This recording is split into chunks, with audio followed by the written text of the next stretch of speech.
Okay, day 25, and today I was thinking about, I guess I was thinking about my classroom and, what sort of environment helps the children to thrive. And I was thinking about how, not only do children need to thrive, like what sort of environment adults need to thrive. And I was thinking back into when I was teaching and the environment that I created for my children, and what I realized was when the environment was right, all the children, they became much more independent. They were less stressed. They were self-driven. They had a lot of confidence. They weren't afraid to try things. They were really resilient.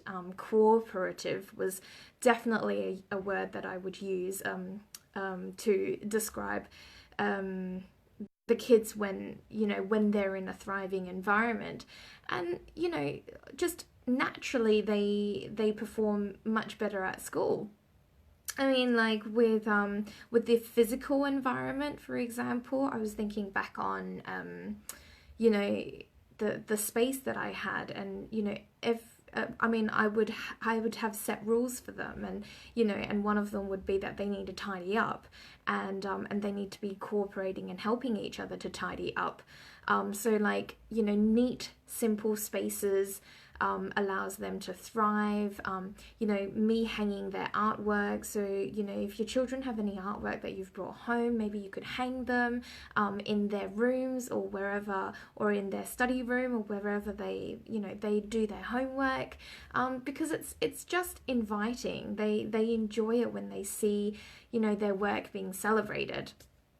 And I guess the toys and activities that I would put out or on the table, or even when it's not out, and when it's all cleaned up, all the children know where to get these activities and where to get these toys from, and they're all within reachable distance. They're all at a height where children can reach them. And my only rule basically is when you finish your work, you're able to go and play, you're able to go and discover, you know where everything is. The only rule is that once you finish with whatever you're playing with, that you put it back. And a lot of the time they do. So in the classroom that I have 24 kids, and some may still be working on their projects or their maths work or whatever work that they're still working on, and those that have finished, they're able to just go quietly to anywhere in their classroom and explore all the toys that I have in there, all the resources that I have. And it's really nice to know that they're able to go and be curious, but at the same time create an environment for other children around them where they are able to thrive as well by cleaning up after themselves. So, in the house, children are naturally curious and they're naturally scientists, and they go and, if I'm sure your child, goes around and bangs things and uses takes all the saucepans out and all the plastics out, and you're thinking, oh my goodness, I've got to clean it up again. Let them do it, let them explore, let them be curious, but teach them how to clean up afterwards, and therefore you still have a clean environment afterwards, but you're allowing them to explore and be curious at the same time. There are classrooms where I've put mirrors, especially for really early developing children, because mirrors help them to sort of explore themselves. It helps them to know, where their eyes are, where, that they've got eyebrows. So it's helping them to gain awareness. So, it's actually really interesting to put a mirror there, because they look at themselves and they go, oh, okay, well, I actually have a nose, and in my nose I've got two nostrils and things like that. So they're then looking at themselves and becoming more aware of their bodily parts and the bodily functions, and what happens mentally. as a teacher, as an educator, as a parent, we're all trying to be role models to our future leaders, these amazing little people who's going to grow up to, hopefully help change the world one day. I think there was one Facebook thing that I did where I mentioned that one of the parents said, it's so hard to get all the nutrition in at the same time, and you're forever trying to get fruits and vegetables into your children. And I sort of recommended to her that she should just put it all together and make a smoothie, because smoothies taste really good. And and that's where they're going to get their proper nutrition, their what is it, five fruits, 3 veg, whatever it is. I've forgotten what it is. Make sure that they have a really good sleep routine. I mean, of course that. I mean, even in the classroom, we have a routine, and and the routine, and they know every week, every day what is happening, and because they know what's happening, they don't feel as nervous because it's part of a routine. And so that's why it's really nice if maybe you could explain what the routines are at home to your children if they don't know it. What else? In the classroom, I will have exercise breaks all the time, and these aren't just PE practices where they go out for 40 minutes and have PE. It's actually exercise breaks in the classroom where we all stop, we all sort of get up, we all walk around, we jump around, we recenter ourselves because they might be working a lot. I need them to sort of rebalance themselves so that they can concentrate. In the classroom, I try and create a sense of acceptance, love, and security in there. And that's not just with myself, but with everyone in the classroom. We remember that our classroom is full of, other children who sort of, like a classroom is like a family. So we sort of pretend that all our friends are sort of like our brothers and sisters, and we have to treat them with respect and with acceptance. And some of the kids sometimes will be like, oh, I'm such a bad person, I've done this thing and I'm so bad for doing it. And so it's really good to remind children that it's not them that's bad, it's just the decisions that they've made that is bad. So how can we make a better decision next time? So a child is not bad when all of us aren't bad. What else? At school we set realistic academic goals for the children. So during the school year, I differentiate my children, and I know academically where they're at. So I wouldn't set a child who, just because the curriculum says that by the end of year 1 you have to know how to read and write and put a full stop at the end of a sentence.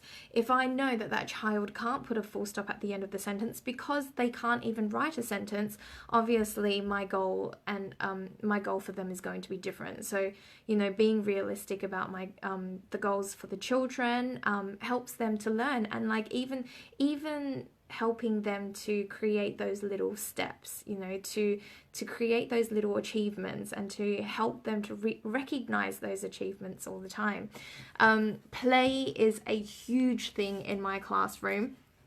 I remember the first few years that I was here, just because of, I guess, the pressure that you have from all these governing bodies like ISI and Ofsted, and that sort of puts the pressure down on the senior leaders, and which then puts the pressure down on teachers.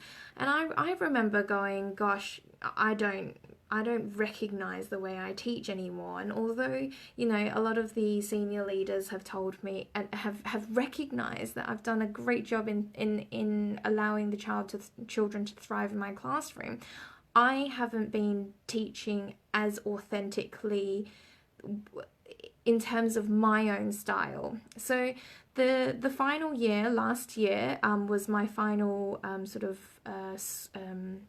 what is a year-long year at my school before I started doing this business, was that I decided that I needed to go back to what I really believed, and that play was really, really important for me to have in my classroom for my children to thrive. And I mean, that was the best decision I made, because I saw the children, I recognized where their levels were at, I differentiated with their levels, but at a certain stage, I wouldn't keep pushing them, because what I needed them to do was to go and play, to go and explore, to go and use the knowledge that they have already and actually to apply it through play. And I saw those children and they were so happy and thriving like so amazingly. And so for me, play is such an important part of any curriculum, no matter how old you are, because in a book called Rest by Alex Pang, he talks about rest being a really important part of cognitive development, and rest for children is play. And that's how they rest. They do it through play. What else?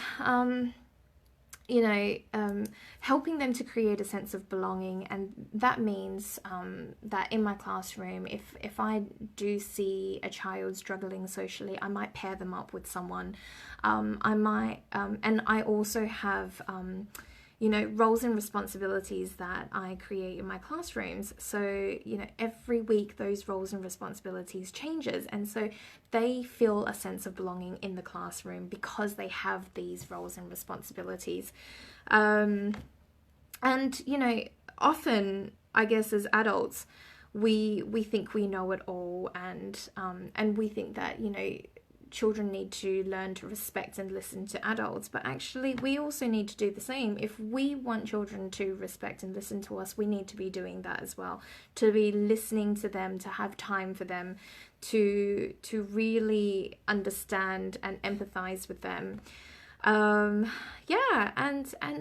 just allowing them to be themselves. And that's all us educators and us parents want. But unfortunately, because of the society, because of society's norms, because of I guess our adult egos, even for myself as a teacher, am I a good enough teacher, or am I a good enough parent? That ego is pushing us to make our children something that they may not be themselves.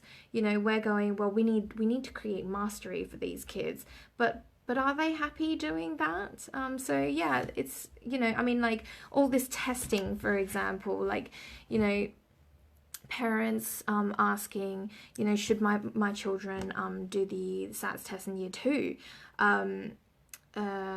if it's not compulsory, and how can I help my child to do better in the test? And I think sometimes I think we just need to allow our children to be who they are, because that is where they thrive. When we see that they are who they are, and we see, that's when we can find their potentials and to help them develop that potential, which I'll be talking about in Grit the next time we do a Facebook Live with passion and perseverance. So anyway, these are some of the things that I feel are so important to help not only children but adults to thrive in society, and the type of environment that we need. And I've really felt that in the last few years, the fact that my environment has settled. I've settled really well in London. I'm really, really happy with you know, I've got my own home. I can draw on the walls. You know, I have a very loving, supportive fiance. You know, all these has helped me to thrive. So yeah, I wonder what things help you to thrive, and comment below if you know, if you'd love to share. Thank you. Bye.